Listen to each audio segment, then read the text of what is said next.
Well, for those of you, especially my daughters, who talk about Grandma Mary's cream gravy and biscuits and say, please, Dad, show me the recipe. It's so simple.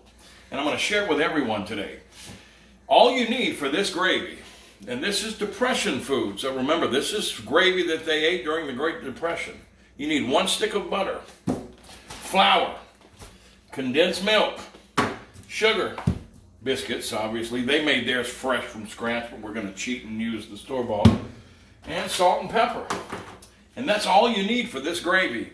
This gravy is full of carbohydrates, so it's going to make you sleepy and fat. So I wouldn't consider eating it all the time.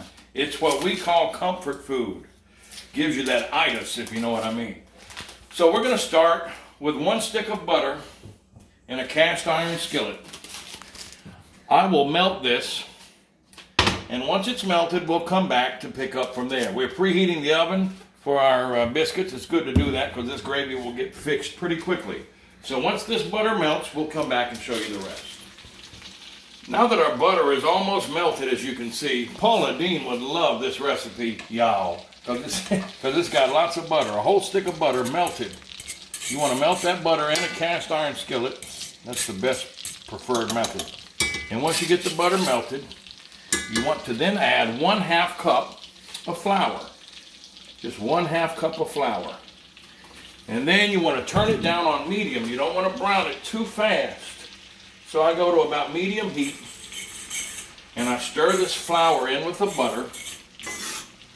And what you're looking for is to get a nice little roux going.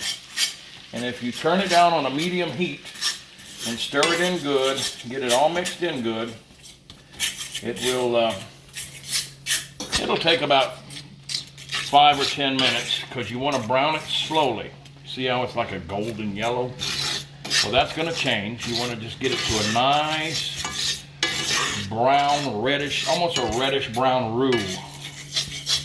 While we're still waiting for our roux to get that nice golden reddish brown, I'm going to go ahead and put these in. These are flaky. My grandmother used to use, I think it was called Hungry Jack, but these are the Walmart brand. They're flaky. And that's what Grandma used to use. For those of you who remember Grandma's, it was always the flaky biscuit. So we're going to put these in at 325. Now, as you can see, our roux is starting to turn brown now. If you can see how it's starting to get a nice darker color of brown.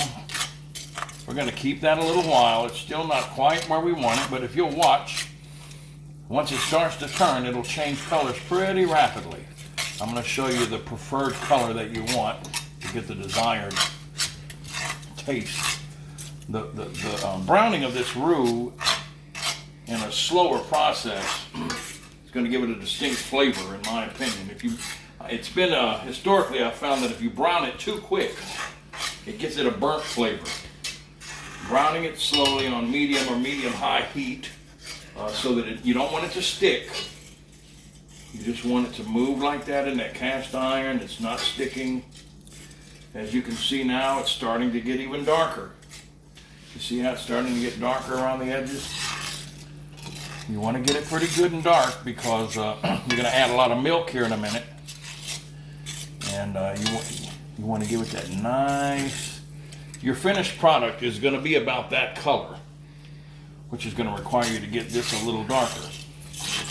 You see how rapidly it's darkening now? Once it starts to get dark, it only takes about a minute or two before it reaches. You gotta watch the edges. Around the edges will start to darken quicker. So that's why once it starts to brown, you want to keep that fork going so you don't burn it around the edges. All right. And now, if you could smell this video, you start to get that distinct smell that reminds you of this. Now, you see the color it is now? That's about the desired color you want before you add 1 can of evaporated milk. Okay, now I'm going to turn it down to medium, almost medium-low. Now, after you add your can of evaporated milk, you're going to take that same can and fill it with water. So you got 1 can of evaporated milk. You stir this pretty rapidly once you pour that milk in. Now I'm going to add the water as well.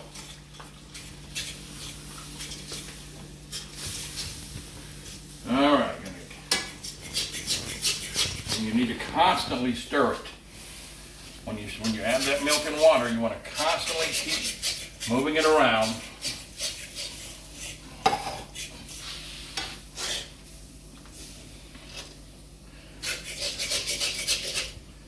And then you want to slowly, you see I lowered the heat? You want to bring it back to a medium. And you want to let it slowly start to boil. It looks real watery right now, but that's going to change pretty quickly. In about 5 to 6 minutes, this will thicken as it starts to boil. It will start to darken closer to the color of that roux. And the key is not heating it too fast. You want to slowly let it boil again. And we'll come back and show you what it looks like when it starts to boil. The key is to keep that fork going though. Don't let it stick. You don't want to get it sticking in the bottom. Just constantly keep moving it around. All right, we're getting close to the boiling. I'm starting to see just a few little bubbles here. One thing that one of Grandma's secret ingredients is salt and pepper and a little bit of sugar to this. I used to measure, but over the years I've learned just to, by eyeball. I can just about see. You want to put your pepper in there. You can pepper it to taste, as they say. Salt, about a tablespoon. I'll just grab a regular big tablespoon here. A teaspoon. And you just want to salt it. Not a whole lot.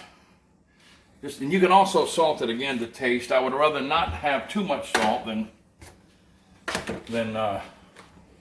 let you taste it after the fact. And once we get bubbling here, you see how it's darkening up? I always pepper mine once I get it on the plate again. And I always, just by eyeball, I go across here like this with just a little bit of sugar. You see that? Not much at all, just a nice light dusting of sugar. Just to sweeten it just a little bit. And once this boils, you'll lower the heat and let it sit, and it will thicken slightly. But we're getting close. We're getting close. Let's see. Oh yeah, we got a little boiling here. See? We lowered it to medium heat and let it slowly start to come back. It's going to thicken as it sits. We're just about where we want to be here. I feel a little bit of sticking around the sides there. I want to prevent that from happening. So that's the flour, and that's what you need to get it thick. So you want to constantly keep that fork moving. But we're just about where we want to be on Grandma Barry's cream gravy and biscuits. All right, we're just about done here. It's boiling good. I've killed the heat. I'm going around it with a spoon just to get any residual sticking around the edges there. And we're just about done. We'll push this off the heat and let it sit until our biscuits are done. But that's how it should look. It's a cream gravy. It's a sweet gravy. Now some people will take the same gravy in the evening time. They will mix chipped beef in it. I think I have some here in the refrigerator. And you can mix it with this. You can put this Armour dried beef in it. Mix it up, break it up in there, and serve it over toast. Same gravy recipe. Maybe pull back on the sugar because this has some sugar in it. Salt, because this has some salt in it. And you might pull back slightly on the sugar. And you can have the same gravy with the dried beef as a dinner dish. We're having the breakfast variety this evening, just as a comfort food. But that's the cream gravy by itself. Just wanted to add that caveat about the dry beef. In the military, they call it a SOS up on a shingle, if you know what I mean. Biscuits will be done in 2 minutes. Flaky biscuits, almost finished. For those of you that had Grandma Barry's cream gravy, you know she always had the Hungry Jack flaky biscuits. And we're gonna have something very similar. My camera lady said that I moved the camera too much when I was talking about the Armour dried beef. So if you ever want to have this over toast, you want to use this in the gravy, Armour dried beef, as opposed to just having the sweet version of the gravy. Here we are. Boy, you look at that golden brown, flaky biscuits. And if you remember Grandma Barry, on Sunday morning, we always had 2 biscuits on our plate just like that. And we would take a spoon of this and put it over those biscuits. Do you remember this? Woo, don't this look good?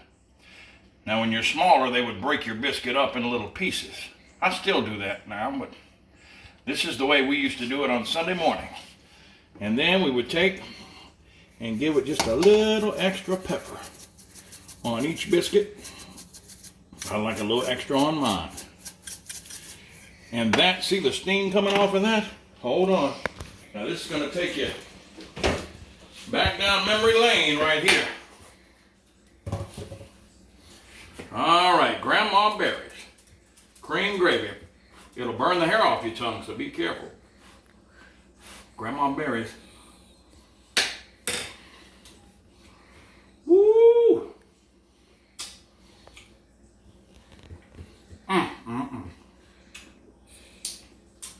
How can something so simple taste so good?